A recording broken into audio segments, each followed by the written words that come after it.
Hindi ka makapasok sa loob. Nag-start na mo eh. Parang maganda din yung lasalit na ano ko na eh. Mga maka-juice yung tao na dumukang gano'n lang. Tatanas pag sa labas. Ito pala dali yung isa.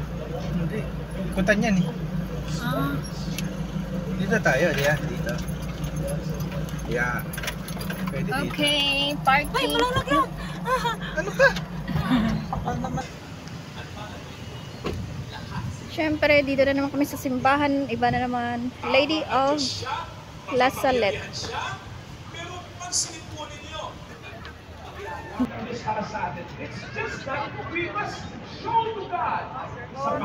Habang naglalakad kami, narinig ko yung boses at familiar sa akin yung boses ng nag-humili.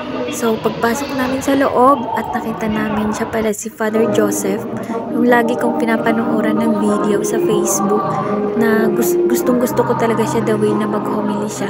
Marami ka talagang matutunan. Dito pala siya sa The Lady of La Salette sa San Jose del Monte, Bulacan. Dito siya na-assign.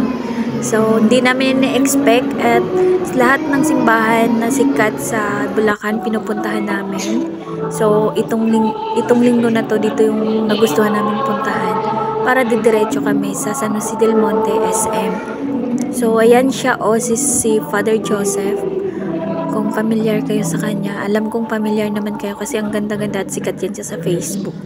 Lalo na pag So, ayan. Thank you for watching! Happy Sunday, everyone! Babush!